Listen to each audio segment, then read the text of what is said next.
अस्सलाम वालेकुम, welcome to Forum App Studio. इस वीडियो में हम देखेंगे किस तरह से हम लोग एडमिन साइट के ऊपर ऐप शेल बनाएंगे जो कि एक साइड बार की तरह बिहेव करेगा, और किस तरह से हम लोग इस शेल को लिंक करेंगे अपने इस लेबल के साथ जो कि अभी हमने बनाया था। तो यहाँ पे हम लोग मैनेज कैटेगरी और बाकी सारे पेजेस को एडमिन शेल में इनेबल करेंगे। तो शेल बनाना बहुत ही सिंपल, हम सारे एक्स्ट्रा पेजेस को क्लोज़ कर देते हैं। तो यहाँ पे मैंने क्लोज ऑल टैब्स कर दिया, यहाँ पे आ गए। तो एडमिन साइट पे जाके मैंने यहाँ पे एक पेज बनाया, ऐड न्यू आइटम, और इस न्यू आइटम के अंदर मैंने यहाँ पे एक ऐप शेल बना लिया। बनाने के लिए हमें सबसे पहले डॉट एंड मावी के अंदर कंटेंट भेजो, क्योंकि डायरेक्टली यहाँ पे ऐप शेल बनाने का कोई ऑप्शन नहीं है। तो हम इसका नाम रख लेते हैं एडमिन शेल। तो इसका नाम एडमिन शेल रख दिया, मैंने ऐड किया और ये कुछ इस तरह से आ गया। अभी हम यहाँ पे कुछ चेंजिंग्स करेंगे। जैसे यहाँ पे हम लोग एक कंटेंट पेज बना हुआ है, तो इस कंटेंट पेज को ख़त्म करके इसके जगह पे यहाँ पे हम शेल बना देंगे। तो इसका ओपनिंग और क्लोजिंग शेल बन गया। अब इसमें क्योंकि वर्टिकल लेआउट नहीं होती तो हम इसे ऐसे कर दिया। एक यहाँ पे हमने चेंज किया। दूसरा चेंज हम करेंगे, इसके कोड में जाएंगे और यहाँ पे ये एडमिन शेल जो है, जो एक्सटेंड कर रहा है, इनहेरिट कर रहा है कंटेंट पेज के साथ, तो हम इसे कर देंगे शेल के साथ। अब ये इनहेरिट कर रहा है शेल के साथ। तो अब हमने ये दो चेंजेस कर दिए। अब हमारा एडमिन शेल रेडी है। अब इसके अंदर हम लोग स्टाइलिंग करेंगे, यानी एडमिन शेल के अंदर होती क्या क्या चीज़ें हैं। तो यहाँ पे अगर हम यहाँ पे एक वो ऑप्शन दे रहा है जैसे शेल कंटेंट के, तो हम सबसे पहले ना इसका एक हेडर बनाएंगे। तो मैंने लिखा शेल डॉट और फ्लाईआउट हेडर, और इस हेडर के अंदर मैंने स्पेसिफिकली बना लिया एक सिंपल स्टैक लेआउट। और स्टैक लेआउट के अंदर बना लेता हूँ एक लेबल, और लेबल के अंदर मैं लिख दिया एडमिन पैनल। और यहाँ पे हॉरिजेंटली ये सेंटर है, वर्टिकली सेंटर एंड एक्सपेंड है। तो वर्टिकली पे हम इसे सेंटर कर देंगे, और ये 32 का है, और ये इसमें एडमिन पैनल लिखा हुआ है। तो ये एक बन गया। अब यहाँ पे हम इसका जो स्पेसिफिकली स्टैक लेआउट है, इसके कलर को थोड़ा सा चेंज करेंगे। Background colour is equal to, क्योंकि हम सारी एप्लीकेशन की थीम को ब्लू में चला रहे हैं, तो हम यहाँ पे भी इसको डार्क ब्लू में ही लेके चलेंगे। तो मैंने डार्क ब्लू लिख दिया। कुछ हम लोग इसमें पैडिंग अप्लाई कर सकते हैं, तो मैंने पैडिंग यहाँ पे दे दी 12 पिक्सल की। होप सो कि इतनी हमारे पास काफ़ी रहेगी। और ये बन गया हमारे पास इसका हेडर।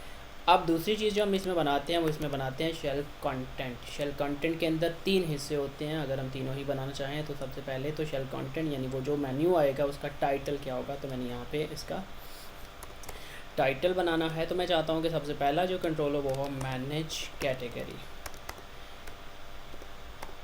ओके, मैनेज कैटेगरी और कैटेगरी स्पेलिंग मैनेज कैटेगरी। अब इसमें जो दूसरा हिस्सा होता है आइकॉन, अगर कोई आइकन यूज़ करना चाहे तो मैंने अपनी एप्लीकेशन के लिए आप अलग अलग एप्लीकेशन के आइकॉन यूज़ कर सकते हैं, जैसे मैनेज कैटेगरी के अलग, लॉग आउट के अलग। लेकिन मैंने यहाँ पे एक ही लिया हुआ है क्योंकि हम यहाँ पे ज़्यादा तो नहीं लगा रहे। तो आप अपनी एप्लीकेशन में ज़्यादा लगा सकते। तो मैंने r.png डाउनलोड किया हुआ है, और मैं यहाँ पर भी इसे एरो के नाम से सेव किया हुआ है। अगर आप मेरे रिसोर्सेज में देखें तो मैंने एरो के नाम से एक पहले से बनाया हुआ है, ये वाला। तो अब ये एरो वाला बना हुआ है, तो मैं इसे आइकॉन दे दूँगा एरो। तो ये ब्लैक कलर का एक एरो आ जाएगा। और अब यहाँ पे हमारा ये ऑप्शन है कि अब इसमें कौन सा पेज हम लोग डालेंगे, ठीक है। तो यहाँ पे इसके अंदर अब जो बाकी चीज़ है वो है कंटेंट टेम्पलेट के कौन सा पेज इसमें ओपन होगा। तो यहाँ पे हम इस तरह से लगाएंगे। और अब कौन सा पेज लगाना है, तो यहाँ पे हम लोग इसके लिए डाटा टेम्पलेट यूज़ करेंगे, और डाटा टेम्पलेट के अंदर हम लोग ये बताएंगे कि कौन सा पेज होगा। अब हमें सबसे पहले तो ये सारे जितने भी एडमिन के पेजेस हैं यहाँ पे इन्हें इंपोर्ट करना होगा। तो यहाँ पे इंपोर्ट करने का जो मेथड है वो सिंपल ये है कि आप लिखेंगे XMLNS, और यहाँ पे आपको बता दिया जाएगा कि आप यहाँ पे कोई उसका शॉर्ट नेम रख ले। तो मैंने इसका नाम रख दिया एडमिन, और इज़ इक्वल टू मैंने किया। तो यहाँ पे हमारे पास मल्टीपल ऑप्शंस आ जाएंगे। तो अब यहाँ से आपने एडमिन का जो आपका फ़ोल्डर है आपने उसको सेलेक्ट करना होगा। तो यहाँ पे मेरे पास देखिए बहुत सारे ऑप्शंस आ रहे हैं। तो मैंने यहाँ पे एडमिन, तो मेरे पास डायरेक्टली एडमिन पेजेस आ गए। अब ये सारे के सारे पेजेस यहाँ पे इंपोर्ट हो गए, यानी इनके नाम यहाँ पे एक्सेसिबल हैं, और इसका नाम जहाँ से ये आएंगे इसका नाम एडमिन है। तो अब मैंने लिखा एडमिन, और एडमिन कॉलन के बाद जितने भी एडमिन के पेजेस थे वो सारे मुझे यहाँ पे एक्सेसिबल हैं। तो क्योंकि इसका नाम मैनेज कैटेगरी है तो मैंने मैनेज कैटेगरी का एक पेज यहाँ पे लगा दिया। तो एक पेज सक्सेसफुली मैंने लगा दिया। अब टैग को क्या करेंगे, सेल्फ क्लोजिंग। अब इसी तरह से बाकी का मैंने कंट्रोल सी कंट्रोल वी किया तो मेरे पास एक और होना चाहिए ऐड कैटेगरी, इसका भी एरर होगा, लेकिन इसका जो पेज ओपन होगा वो ओपन होगा ऐड कैटेगरी। मैंने 2 पेज लगा दिए। अब इसी के जैसे हमें बाकी पेज भी लगाने हैं, तो मैंने इसको कॉपी किया, लेकिन इससे पहले हम रन करके देखेंगे कि किस तरह से हमारा ये नज़र आ रहा है। तो अब इसमें जो सबसे पहला पेज लगेगा, जैसे सबसे पहला जो मैनेज पेज है वो इसका डिफ़ॉल्ट पेज बन जाएगा, यानी सबसे पहले वही नज़र आ जाएगा। तो अब हम ऐप शेल को रन करेंगे। ऐप शेल को रन कब करेंगे, हमने ये अपनी एप्लीकेशन में ये लॉजिक सोचा हुआ था कि जब भी कोई यूज़र एडमिन पैनल पे क्लिक करेगा तो उसे एडमिन के पेजेस की एक्सेस मिल जाएगी, और अब यहाँ पे जो एक्सेस मिलेगा उसमें सारे पेजेस एक साथ ही मिल जाएंगे। तो अब मैंने यहाँ पे ही जो हमारा होम पेज था उसके साथ लिंक करना था, तो मैंने वापस गया एप्लीकेशन में उसके होम पेज में, होम पेज का मैंने कोड ओपन किया और कोड के अंदर जाके मैनेज कैटेगरी के पेज को लिंक किया हुआ था जिससे डायरेक्टली मैनेज कैटेगरी आ जाता। अब यहाँ पे मैं लिख देता हूँ एडमिन शेल। तो अब यहाँ से डायरेक्टली एडमिन शेल ओपन हो जाएगा। हम एप्लीकेशन को रन करते हैं। एप्लीकेशन रन हो गई। यहाँ पे हमें एडमिन का बटन नज़र आ रहा है जिस पे हम क्लिक कर सकते हैं। तो हमें एडमिन के इस बटन या इस लेबल पे क्लिक करने से हम डायरेक्टली पहुँच जाएंगे एडमिन के शेल के ऊपर। अब यहाँ से हमें शेल मिल गया, इस पर क्लिक करेंगे तो आपको ये एडमिन पैनल नज़र आ रहा है जिसमें ये सारी चीज़ें हैं। तो अब हम इसको थोड़ा सा और अच्छा बना लेंगे। तो यहाँ पे ये वाइट कलर में है, तो हमारी एप्लीकेशन का थीम कुछ और है। तो वापस जाएंगे और ये ऐप शेल का टाइटल बना हुआ है। टाइटल क्योंकि यहाँ पे नज़र नहीं आता तो आप टाइटल को रिमूव भी कर सकते हैं। टाइटल रिमूव कर दिया और बाकी शेल की प्रॉपर्टीज़ को लगा लेते हैं। तो शेल, और इसमें हमारे पास एक ज़रूरी प्रॉपर्टी जो हम लिखेंगे इसका बैकग्राउंड कलर, और background colour is equal to dark blue. इसके बाद दूसरी property shell dot title colour, और टाइटल कलर हम लोग करेंगे वाइट। और इसके बाद अगर कोई आइकन वगैरह उसमें हो तो हम उसमें शेल का जो भी आइकन है तो उसके लिए भी shell dot foreground colour is equal to white. अगर हम चाहें तो इसमें आप बैकग्राउंड भी लगा सकते, शेडो लगा सकते हैं। तो शेडो लगाने के लिए भी हम लोग लिखेंगे shell dot shadow nav bar has shadow is equal to true कर सकते हैं। तो अब ये हमारे पास कुछ प्रॉपर्टीज़ अप्लाई कर दी। हम इसको एक सीक्वेंस में लेके आ सकते हैं जिससे ये प्रॉपर हो जाए। ओके, तो ये सब के इक्वल हो गई। अब हम एप्लीकेशन को रन करेंगे दोबारा से। एप्लीकेशन दोबारा से रन हो गई है। ओके, इसमें सबसे पहले तो ये सेंटर में नहीं आ रहा, तो हम इसे सेंटर कर सकते हैं। तो यहाँ से जो हमारा होम पेज था, होम पेज का व्यू मार्कअप किया, और ये जो हमने लगाया हुआ है इसका हॉरिजॉन्टल या हॉरिजॉन्टल टेक्स्ट अलाइनमेंट, इसको हम लोग कर लेंगे सेंटर। एक चीज़ होगी हमारे पास। और बाकी आप शेल में आ गए, और शेल में आगे देखते हैं कि हमारे पास शेल का किस तरह का कलर आ रहा है। तो शेल का कलर हमने एडमिन पैनल पे क्लिक किया तो शेल का कलर आप देख रहे हैं कि चेंज हो चुका है। यहाँ पे हमारे पास ऑप्शन आ गया जिससे हम शेल की चीज़ों को ओपन करेंगे। मैंने ऐड कैटेगरी पे क्लिक किया तो यहाँ से हम लोग ऐड कैटेगरी में चले गए हैं, और यहाँ से मैनेज कैटेगरी में आना होगा तो मैनेज कैटेगरी में चले गए। और अब यहाँ से इंटरनल नेविगेशन के लिए हम लोग अभी भी, जैसे अगर मैं व्यू करता हूँ तो अब कोई टाइटल नहीं आया। तो अब जितने भी हमने मैनेज कैटेगरी के अंदर लिंक्स लगाए हुए थे उन लिंक्स को भी हमने इसमें बनाना है। और जैसे हम ये बैक आते हैं तो इसमें भी हमने वो नेविगेशन का लॉजिक यूज़ करना है। तो नेविगेशन का लॉजिक यूज़ करने के लिए हम लोग जाएंगे मैनेज कैटेगरी में, क्योंकि यहाँ पे ज़्यादा नेविगेशन हमने बार बार की हुई है। तो यहाँ से मैंने इसका व्यू कोड किया, और यहाँ पे देखें जब भी हम लोग किसी बटन जैसे आइटम टैब पर क्लिक करते हैं तो यहाँ से हम लोग जा रहे हैं व्यू कैटेगरी में। तो व्यू कैटेगरी अब इस तरह से नहीं जानी चाहिए बल्कि ये नेविगेशन के पैटर्न में जानी चाहिए। तो यहाँ से मैंने लिख दिया नेविगेशन डॉट पुश एसेंट, और इस पुश एसेंट के अंदर हमारी न्यू कैटेगरी सेंड हो जाएगी। और सेम जो भी हम काम कर रहे हैं, और क्योंकि ये अवेट भी करवाना है तो मैं यहाँ पे अवेट लिख दिया। जैसे अवेट लिखेंगे तो ये एसेंट वॉइड अभी भी वही है। तो बाकी सब के साथ भी हमने यही काम करना है। तो मैंने इसे कॉपी कर लिया, और यहाँ से एडिट कैटेगरी में अगर कोई जाता है तो उसके लिए भी यही है। तो ये ऑलरेडी मैंने लगा दिया हुआ है, एडिट कैटेगरी इस तरह से ही जाएगा। और ये जो इसका जब हम उस तरह से जा रहे हैं एडिट कैटेगरी तो हमें इसकी ज़रूरत नहीं है। तो ये हमने एडिट में भी लगा दिया, व्यू में लगा दिया, और डिलीट करने के बाद क्योंकि डाटा जस्ट अपडेट हो जाता है उसी पेज पे रहता है तो नए पेज पे नहीं जाता। तो यहाँ पे वो तो उसी तरह से ही रहेगा।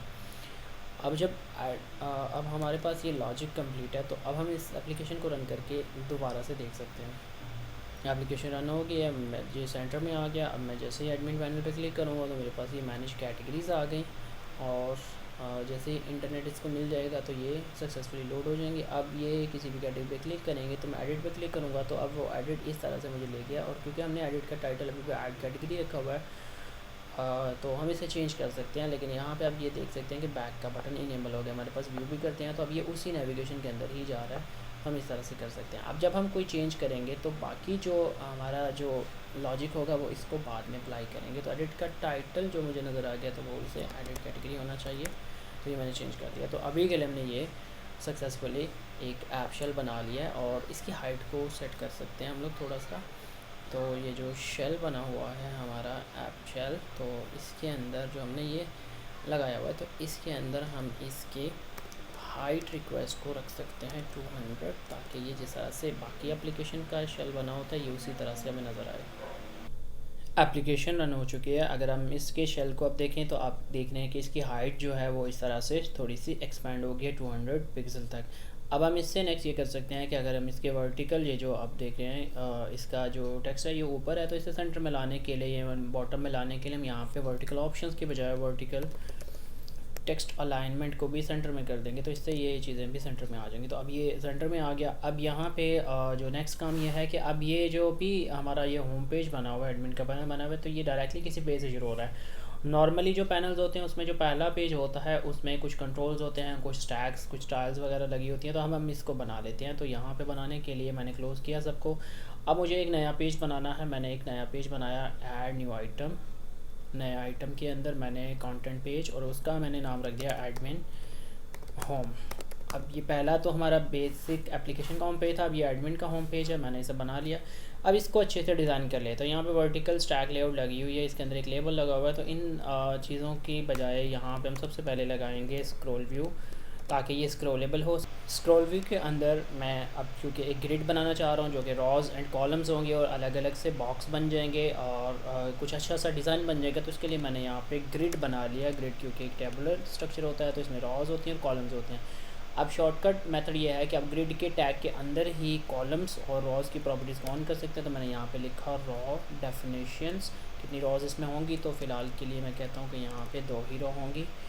और उसके बाद एक और property column definition. Column definition में भी मैंने यही कहा कि मुझे 2 कॉलम चाहिए, इससे 4 हमारे पास 2x2 का एक ग्रिड बन जाएगा। तो ये मैंने लगा दिया। अब इसके अंदर हम लोग एक फ्रेम लगा लेते हैं। मैंने यहाँ पे लिखा फ्रेम का टैग बना लिया, और फ्रेम के अंदर हम लोग इसका बैकग्राउंड कलर लगा सकते हैं। जैसे मैंने यहाँ पे इसका बैकग्राउंड कलर, आप लोग यहाँ पे transparent colours, gradients, image background use कर सकते हैं, लेकिन मैं सिंपल रखने के लिए आपको समझाने के लिए यहाँ पे लाइट ब्लू ऐड किया। और लाइट ब्लू के बाद यहाँ पे ये इसका कलर हो गया इसके अंदर। अब इसका बॉर्डर कलर भी हो सकता है, और इसका जो रेडियस, हम लोग कॉर्नर रेडियस सेट कर सकते हैं, जो कि होप्स हो कि मैं 18 सेट कर देता हूँ। और उसके बाद यहाँ पे इसको मैं क्लोज़ कर देता हूँ। अब इसके अंदर और भी चीज़ें हो सकती हैं, इसके अंदर हम एक लगा लेते हैं स्टैक लेआउट। और स्टैक लेआउट के अंदर जो चीज़ें हैं उनको वर्टिकली सेंटर करने के लिए मैंने यहाँ पे इसके वर्टिकल ऑप्शंस रख लिए, जो कि सेंटर, और इसके हॉरिजॉन्टल ऑप्शंस वो भी मैंने रख लिए सेंटर। अब इसके अंदर मैं एक इमेज लगा देता हूँ। इमेज लगाने के लिए सिंपल यहाँ से रिसोर्सेज में जाऊँगा, इमेजेस, और यहाँ पे एक कैमरा की इमेज लगी हुई है, तो मैंने इसे ड्रैग एंड ड्रॉप करके लगा दिया। इसकी विड्थ मैं सेट कर देता हूँ 100, तो मैंने इसकी विड्थ सेट की, विड्थ रिक्वायर्स इक्वल टू 100। और ये जो हमने इसके अंदर फ्रेम बनाया तो फ्रेम के अंदर कुछ पैडिंग असाइन कर देते हैं, तो पैडिंग इज इक्वल टू 24। तो अब इसकी 24 पैडिंग आ गई फ्रेम की, और यहाँ पे एक इमेज लगी। अब यहाँ पे एक लेबल लगाता हूँ, लेबल, और इसके अंदर लिखता हूँ text is equal to manage category. और इसकी जो टेक्स्ट का साइज़ है, मैं टेक्स्ट को कर देता हूँ text font size is equal to 100। Hope so अगर हम इसको पहली दफ़ा तो टेस्ट कर रहे हैं तो हम इसको बाद में ज़्यादा परफेक्ट। और इसके हॉरिजॉन्टल टेक्स्ट ऑप्शंस को, टेक्स्ट अलाइनमेंट को मैं सेंटर कर देता हूँ। टैग को क्लोज किया, तो अब हमारे पास ये एक अच्छा सा एक ग्रिड बन गया। अब हम इसको चला के देखेंगे कि ये कैसा नज़र आ रहा है। तो अब इसे को चलाने के लिए हमें सबसे पहले तो ये करना है कि एडमिन होम को एज अ स्टार्ट पे सेट करना है ऐप शेल के अंदर। तो हमने ऐप शेल को ओपन किया और इसके अंदर लिखा हुआ था टेम्पलेट जिसमें मैनेज कैटेगरी पहला पेज था। तो मैं इसी की कॉपी बना लेता हूँ, Ctrl+C Ctrl+V, और मैंने यहाँ पे जो बना लिया उसका नाम लिखता हूँ एडमिन होम या एडमिन डैशबोर्ड, आप कुछ भी लिख सकते हैं। और ये इसका निशान भी एरो वाला ही है, तो मैं इसको में भी कैमरा का बना सकता हूँ क्योंकि मेरे पास कुछ इमेजेस अवेलेबल नहीं हैं। तो आप लोग तो अलग अलग इमेजेस के साथ इस काम को कर सकते हैं। तो इसका नाम मैंने रख लिया एडमिन होम। तो अब हमारा नया पेज, तो अब ये as a start page set हो जाएगा और जब भी शेल ओपन होगा तो यही वाला पेज पहले से शो होगा। तो हम इसे रन करेंगे।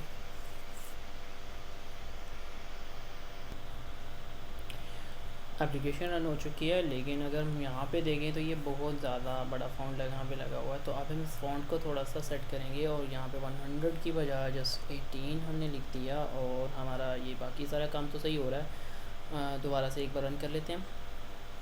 ओके, अब हम देख सकते हैं कि हमारे पास ये अच्छे से बन चुका है। अब हम इसमें कुछ और कस्टमाइजेशंस करते हैं। जैसे यहाँ पे जो सबसे पहले तो ग्रिड है, इसके अंदर कुछ पैडिंग हम लोग असाइन करेंगे। मैंने यहाँ पे पैडिंग कर दी 12 पिक्सल ताकि वो साइडों से थोड़ा सा दूर हो जाए। और यहाँ पैडिंग लग गई। अब पैडिंग के बाद यहाँ पे हमने क्योंकि 3 रॉ बनाई तो वो 3 के मुताबिक उसकी स्पेस को सेटल करता जा रहा है। तो हम इसके अंदर ये कर सकते हैं कि हम लोग फ़िलहाल के लिए इसको कहते हैं कि 4 रॉ बन रही हैं। तो मैंने 2 और स्टाइल डाल दिए ताकि वो उसके मुताबिक जगह ले ले। यहाँ पे 3 कर सकते हैं, जितना भी आप लोगों के लिए सूटेबल हो। अब उसके बाद यह है कि हमने इस पर क्लिक करने से कोई काम भी करना है। तो काम करने के लिए हमें यहाँ पे अब जो फ्रेम है इसका हमें जेस्चर रिकग्नाइज़र बनाना होगा। तो जेस्चर रिकग्नाइज़र, और इसके अंदर मैंने बना दिया टैब जेस्चर रिकग्नाइज़र, टैब जेस्चर रिकग्नाइज़र। और जब इसके ऊपर टैब हो, अब यहाँ पे ये नहीं हमें समझ आएगी कि कौन से वाला जेस्चर रिकग्नाइज़र है। तो हम यहाँ पे ना इसका कोई एक्स नेम लिख देते हैं, एक्स नेम, और इस नेम के अंदर लिख देते हैं कि ये असल में फ्रेम कौन सा है। फ्रेम या मैनेज कैटेगरी है तो मैनेज, ओके मैनेज कैट। और अब मैं जब इसका इवेंट हैंडलर बनाऊंगा तो इसके अंदर ये स्पेसिफिकली लिखा जाएगा कि ये मैनेज टैब, जो कैट है उसके ऊपर टैप किया गया है। तो मैंने इसे बंद कर दिया। अब इसका बैक एंड पे कोड लिख सकते हैं कि इस पर क्लिक होने से क्या होना चाहिए। तो हम इससे यहाँ पे व्यू कोड करें और यहाँ से हम सबसे पहले तो मेथड को एसिंक बना लेंगे और यहाँ पे अब लिखेंगे नेविगेशन अवेट नेविगेशन और डॉट पुश एसिंक। और पुश एसिंक के अंदर हम लोग न्यू मैनेज कैटेगरी, और ये एक फंक्शन है तो हमने कुछ इस तरह से इसे कॉल कर दिया और बाकी भी इस तरह से कर सकते हैं। तो ये एक बन गया था। अब एक और बना लेते हैं। मैंने इसे कॉपी किया और इसी जगह पे पेस्ट कर दिया। तो इसका नाम मैनेज कैट है, तो इसका दूसरा नेम मैनेज एक नया बन जाएगा हमारे पास इक्वल टू टैब, और यहाँ पे मैनेज कैट ऐड और मैनेज को ख़त्म कर देंगे। तो अब मैं जब इसके टैब के अंदर बनाऊंगा तो एक नया इवेंट बन जाएगा। कुछ को ऐड पे क्लिक करने से क्या होगा, और यहाँ पे इसका नाम होगा ऐड कैटेगरी और बाकी सारी चीज़ें वैसे है। और ये लाइट ब्लू है तो उसे मैं लाइट ग्रे कर देता हूँ, लाइट कयान लाइट ग्रे। तो कुछ इस तरह से अब हमारी 2 बन जानी चाहिए, स्पेसिफिकली 2 ग्रिड के बॉक्स बन जाने चाहिए। तो हम इसे रन करेंगे और ओके, एप्लीकेशन यहाँ पे रन हो चुकी है और आप देख सकते हैं कि यहाँ पे ऐड कैटेगरी का आ गया हुआ है, जबकि इससे पहले तो हमने मैनेज कैटेगरी का लगाया हुआ था। अब यहाँ पे ग्रिड के बारे में हमें एक और चीज़ सीखनी है, वो ये है कि ग्रिड के अंदर अलग अलग रॉज होती हैं, अलग अलग कॉलम्स होते हैं। तो आप जिस भी चीज़ को जहाँ शो कराना चाहते हो आप उसको नंबर देना पड़ता है। जैसे यहाँ पे फ्रेम है तो यहाँ पे मैं लिखूँगा कि ये ग्रिड के डॉट रॉ नंबर 0 में आ जाए, और इसी तरह से ये ग्रिड के raw column number grid dot column 0 में आ जाए। तो अब ये पहली चीज़ है इसमें। अब सेम अगर मैंने इसे यहाँ पे 0 और 0 दिया हुआ है तो यहाँ पे फिर मुझे अगर सेम रॉ में रखना चाह रहा हूँ तो रॉ नंबर तो 0 ही रहेगा, जबकि कॉलम नंबर इसका 1 हो जाएगा। और दूसरी चीज़ यहाँ पे कैमरा का आइकॉन है, तो कैमरा के आइकॉन की बजाय मैं यहाँ पे दूसरा आइकॉन लगा देता हूँ जैसे एरो का आइकॉन, ताकि ये थोड़ा सा डिफ्रेंशिएट हो जाए। अब हम वन लास्ट टाइम इसको रन करते हैं और देखते हैं कि किस तरह से हमारा ये व्यू आएगा। एप्लीकेशन रन हो गई है, एडमिन पैनल पे क्लिक करते हैं और अब आप ये सकते हैं कि यहाँ पे 2 अलग अलग चीज़ें हमारे पास आ गई हैं। और एक चीज़ जो आप यहाँ पे इंश्योर कर सकते हैं, आप इसको कुछ थोड़ी सी मार्जिन भी दे सकते हैं। तो मार्जिन मैंने यहाँ पे रखी है 12, ताकि ये से चारों साइड से 12 की मार्जिन मिल जाए। और इसकी भी मार्जिन जो है मैं 12 रख देता हूँ, 12। तो अब ये परफेक्टली हमें ये नज़र आ जाएगा। ओके, अब यहाँ मार्जिन भी अप्लाई हो चुकी है, तो अब हमारी एप्लीकेशन परफेक्टली काम कर रही है। और मैनेज कैटेगरी पे क्लिक करने से इवन कि हम मैनेज कैटेगरी के पेज के ऊपर भी जा सकते हैं। यहाँ पे हमें अलग अलग कैटेगरीज देखने को मिल सकती हैं।